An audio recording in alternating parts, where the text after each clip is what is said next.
Exclusive insights, actionable strategies, and ideas that ignite change. You're listening to the Ivey Impact Podcast from Ivey Business School. Hello and welcome to Dialogue with the Dean, the inaugural series on the Ivey Impact Podcast. I'm Julian Birkinshaw, Dean of the Ivey Business School, and in this series I sit down with Ivey's leading faculty to explore their groundbreaking research and discuss some of the pressing challenges and opportunities shaping business and society today. Today we're tackling a topic that's sparking debate in boardrooms and headlines alike: diversity, equity and inclusion, DEI.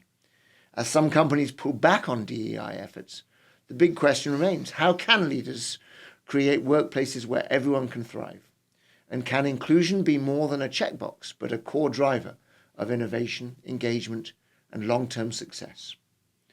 To guide us through this discussion, I'm delighted to be joined by Zoe Kinias, Associate Professor of Organizational Behaviour, Sustainability, and the John F. Wood Chair for Innovation in Business Education.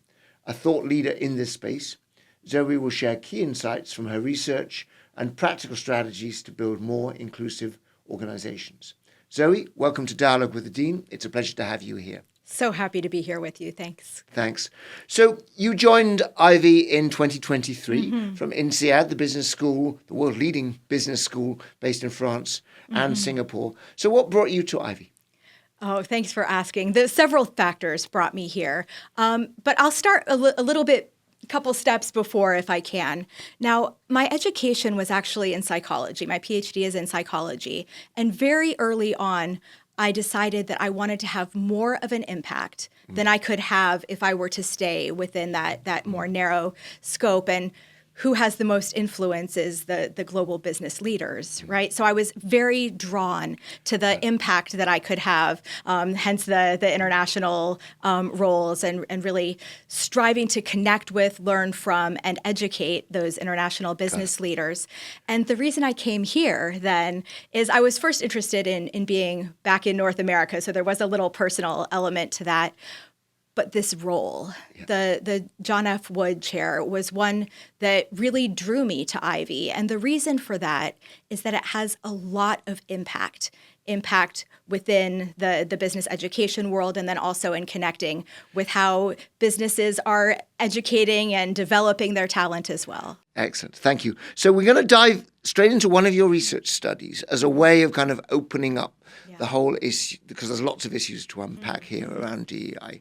And it's an academic paper called Stereotype Threat and Women's Work Satisfaction. And you co-authored it with a lady called Clarissa Cortland in the UK.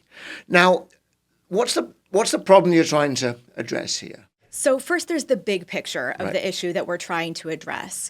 And although girls and women do very well academically all the way through until there's sort of these tipping points where we start to see some challenges, women are still dramatically underrepresented in the top leadership positions of the world, businesses, government, et cetera. The layperson will say, I get it, right? In other words, we know women are as smart as men, and the evidence proves it, perhaps even smarter in terms of academic grades. But many women choose to have children, and it's not surprising that taking a year or 5 years out from the workplace slows down your career. Now, that is a factor, I think we'd all agree, and yet that's not what you're focusing on. How do we kind of categorize all the different reasons why women haven't succeeded? Right. So when we think about this, there are both the biases that decision makers and evaluators and people in general are making. So if you believe that women are not as good of leaders as men, even though they're smart, then that can be a challenge. Yeah. And lots of people can hold those views on relatively conscious or unconscious levels. We may hold them and not even realize. Right. So there's the decision maker bias challenge. And then there's also the psychological experience for women relative to men, which is where my research focuses. But I just want to underscore one thing that you said in the introduction that I absolutely loved. And you mentioned that we want everyone to be doing the best that they can for our organizations and in our organizations and for our society. And that's something that really is a thread that goes through all of my interests. I mean, how can we help people perform to their best? And that's everyone. So my interest in this is particularly centered on those who might not have the opportunities to perform and contribute as much as they could and as well as they could. Got it. So there's this range of structural factors in the workplace. There's this range of almost like psychological kind of things going on, which actually hinder women's ability to rise up through the workplace. So let's dive into the specific aspect that you focused on. You talk about stereotype threat, I think is the word you That's use. correct, What is a stereotype threat? So stereotype threat, you've set this up beautifully, actually. So there's a system that has inequity in it, and then there's an individual within that. And Claude Steele coined this term in the 1980s, actually. And the way he describes it is he says there's this thing in the air that gets under the skin. And so people can become aware that their groups are negatively stereotyped. They can be then concerned about confirming those negative stereotypes. And this tends to happen for women and members of racial and ethnic minority groups or other groups. And it's interesting because anybody can experience this if their group is negatively stereotyped with respect to something. It's just that when we think about the inequity in our organizations and our society, sort of the system level, it matters most for those who are systemically disadvantaged. And individuals who are systemically disadvantaged lose motivation, or they somehow feel it's not worth it, or perhaps they won't be able to succeed, and then their behaviors change as a result? Is that? So that can be part of it. There's two paths through which stereotype threat or identity threat, as the sort of broader umbrella term, can be problematic. The first is exactly what you've described. If someone says, you don't want me here, you don't expect me to do well, I'm just going to sort of step back a little bit and remove myself from this unpleasant situation. We actually see in engineering, women particularly enter those first jobs and have a tendency to do that. They'll say, this is just too brutal. I didn't sign up for this. I don't want to live like this. I'm going to do something else. So that can happen. But the other thing that can happen, which I find the first is heartbreaking, but the part that I find even more heartbreaking is that concern about confirming a negative stereotype can sometimes be motivating for people. These are the ones that say, no, I'm going to show you. You're not going to push me out. I'm going to show you how good I am. And so for those people, sometimes they're able to overcome. And so we see those stories of success sort of against the odds. But what can also happen for those people is that their added pressure of concern about confirming the negative stereotype then makes it a little too much. It's like you have all the challenges. And in those stretch situations, that one more challenge makes it too hard.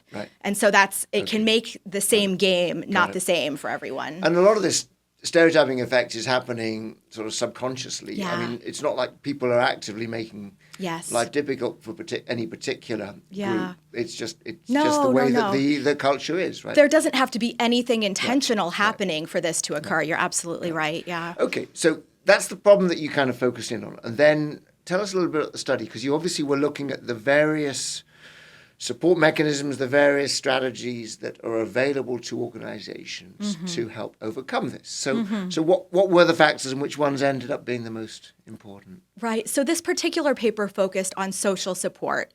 And when I'm talking about social support, this can be offering practical guidance. It can be offering emotional support, sort of a shoulder to cry on. It can be helping to navigate a difficult situation. So both practical and more softer or sort of social aspects of social support. And we looked at different factors, including formal mentors, informal mentors. We looked at role models. We looked at peer support, and we looked at supportive supervisors were the 5 that we investigated in this particular study. Got it. And which ones, as a fellow academic, I mean, some of them are statistically more important, because they all sound like they're important. The question is, which ones make the biggest difference? And what was the answer?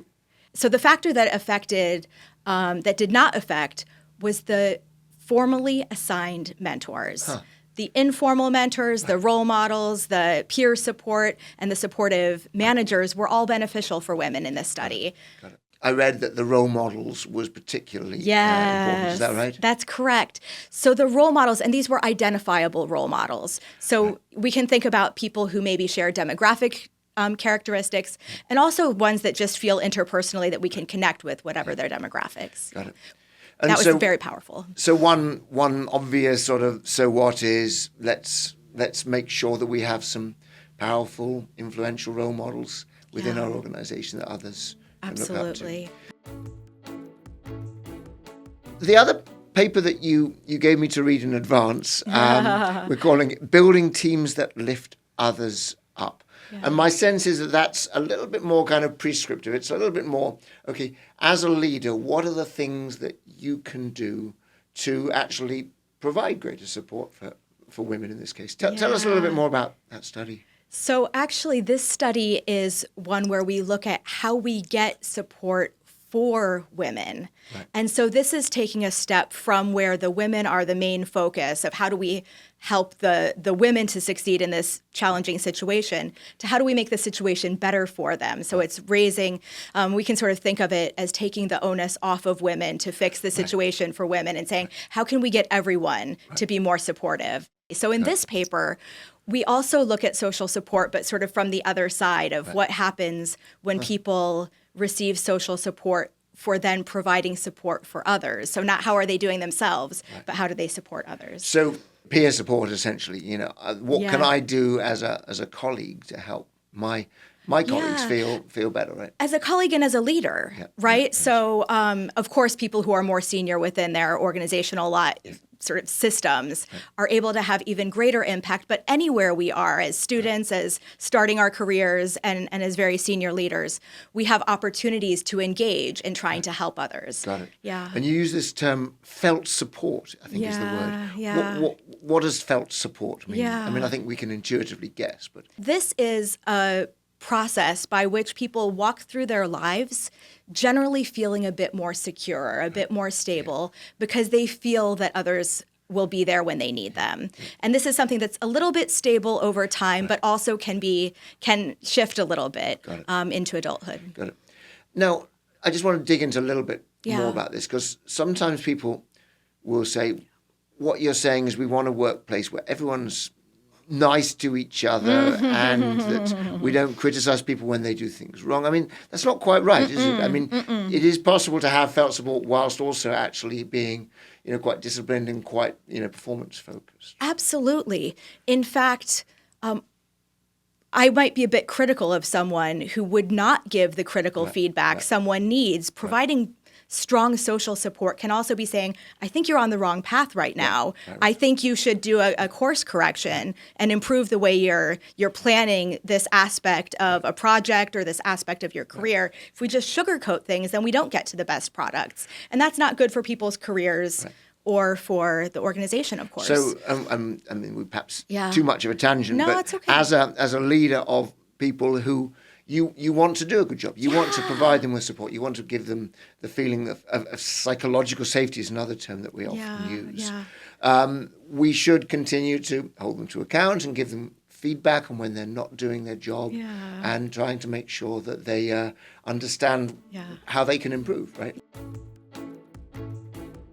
Let's move now to your role as the chair of the John F. Wood Center. This was a generous gift from John Wood, an HBA graduate from 1964, actually. Yeah. Tell us a little bit about what that center does, and then we'll dive into a couple of specific examples. Yes, happy to. So the center is very nicely aligned with my own goals. There are 3 main purposes for the center. The first one, as I mentioned before, is broadening access to business education, particularly the case methodology. And this is with a focus on high school students. So the idea being that if we have more people aware of this way of learning and that this is an opportunity for them, we can have a positive impact on society. So that's the first one. The second one is to innovate business education, particularly with respect to the case methodology. And then the third one is about building a community within Ivey and also beyond to the global level for innovating business education, particularly with respect to the case method. And we had our first Wood Center Symposium last May on this topic. We'll have our second one in June 2025. And in that, we're talking about how to create opportunities for change and building a community of change, and how different organizations and business educators are focused on doing that.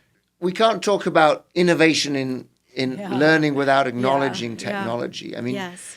Is the Wood Center also experimenting with artificial intelligence and other ways of bringing technology to bear on the learning experience? Absolutely. So we're doing conversations more broadly with Ivey on the artificial intelligence. We had our first coffee, tea, and chat GPT event for our faculty a little bit ago, and I want to thank the Carey School for letting us use their title on that one. So that's the AI space, but on my own interest has been with virtual reality learning, actually. So I have research, and also we're developing a pedagogic tool that we're in the process of starting to pilot now, actually. So more on that to come. Exactly, and that does indeed take us into Another a stream. whole other realm. But certainly one that's very important to Ivey. I'm personally very excited about figuring out the best ways of harnessing new technology, but without losing the high touch, case method that we all believe in. Absolutely. In the final section, I want us to acknowledge the current political context, which is a challenging context on many dimensions. Yeah. And we are absolutely seeing, unfortunately, a lot of organizations pulling back from their DEI targets. I mean, they're literally saying we're no longer going to report on this stuff. Now, I mean, I'm guessing you find this very upsetting, or at least frustrating. What is going on here? I mean, I have no problem kind of acknowledging, Donald Trump's presidency is, upsetting the apple cart in many areas, and it's being led from him. But why do you think organizations are responding in the way that they are? So the first thing I'd like to say is that I don't see all organizations withdrawing in this way. So I just want to acknowledge that there are some that are not changing what they're doing. They're really saying, we have a solid program in place. We're not going to shrink due to threats. So I want to make sure that folks don't think everyone is shrinking in this state. But I think there's also some reanalysis. So, several things going on. Some are still even doubling down, saying we are committed to this. This is real. I'm recording something with an organization next week, actually, that's saying we still want you coming. We're still doing this for thousands of employees within our organization. We are not backing down. But then we've also got the ones that were only doing DEI because they wanted to tick a box. They thought that was the right thing to do. And so I think those folks find it an excuse to say, okay, I don't have to do this anymore. I didn't want to do it anyway. I don't have to do it anymore.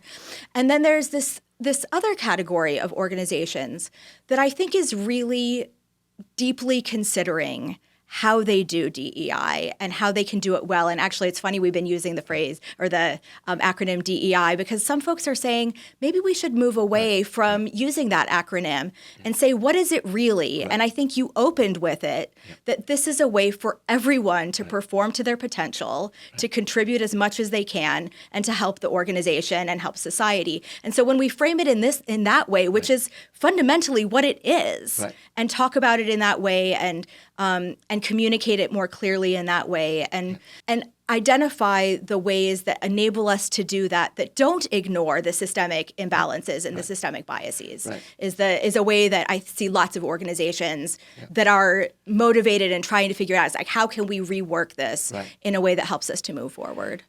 Because it is, I mean, yes, I agree with that. I mean, it's very hard to argue against the basic principle that we want to be accessible to all. We want to create an environment in which people feel safe and so forth. And unfortunately, we have got to a place where, even the phrase DEI has become a little bit tainted. And this happens in many, many aspects of the business world. So I do want to ask you about this. A question I've received many times is, have universities become too woke? Now, we might even want to define what we mean by woke. Unfortunately, those people who ask that question are usually using it as a negative, as a pejorative term. I mean, what does woke actually mean? Let's just start with that. So my understanding of this term is that it actually means aware. And sort Right. of, right? Why would I want to be asleep to what's happening around me is something that I've been hearing a lot. But I think that when people either are concerned about losing their own privilege, they see a zero-sum game, which it's not. Yeah. But I think that those defenses and that fear can be stirred, and that can be part of the challenge. Yeah. So what should my answer be when I get that question? So I have a view. You may want to edit this in your own communications, but Frank Dobbin shared with me, he's one of the leading scholars, sociological background. He said, we will have gone far enough when our leaders, and if we sort of think about the business school or the educational environment, represents the people we say we serve. Right.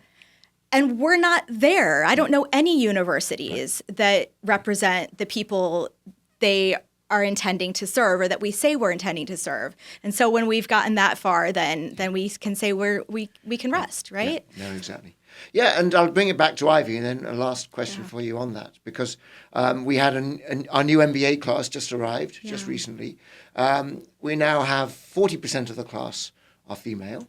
Now you might say it should be 50, but I can remember when I was an MBA student here, it was probably 15%. Yeah.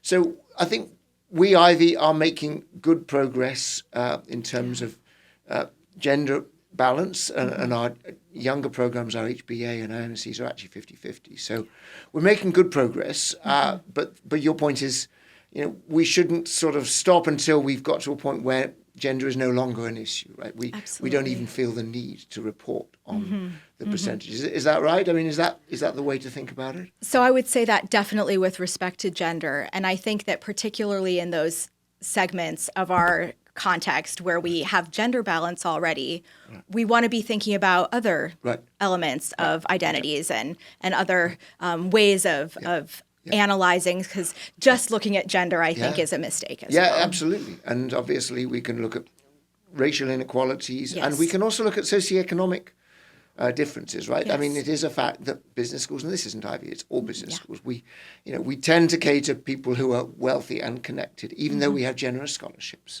And so I think, one of the things I've been pushing and will continue to push is accessibility. I want Ivy to be more accessible as a place of learning.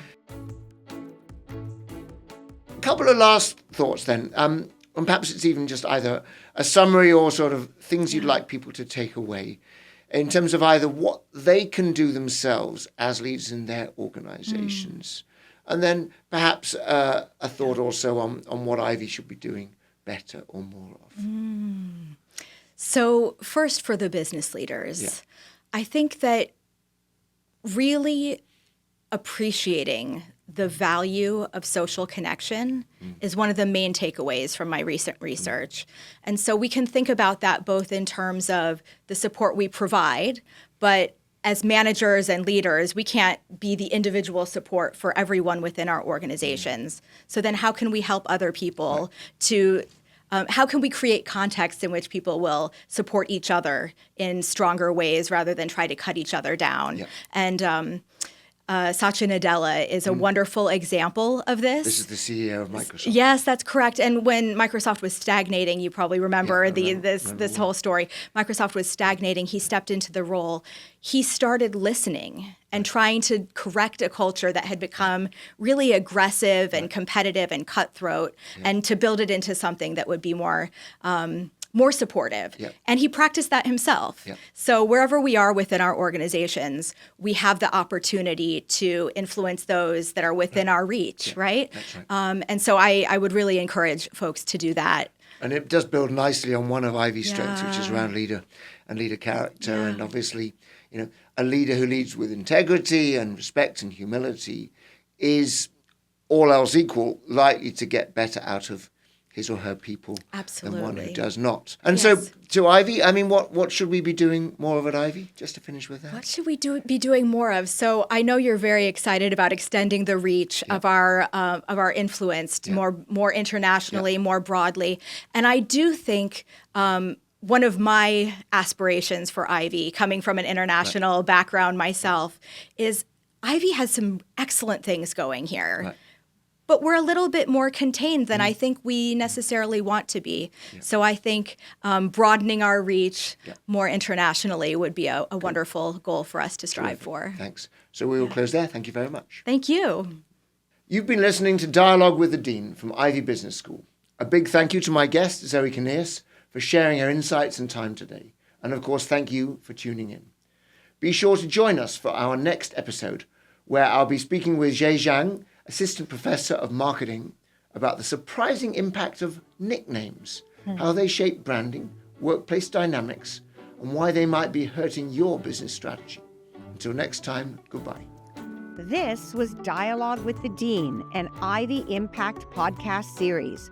For more insights from Ivey, including thought leadership on critical issues and additional podcast episodes, visit ivyimpact.ca or subscribe on your preferred podcast platform. Thanks for tuning in.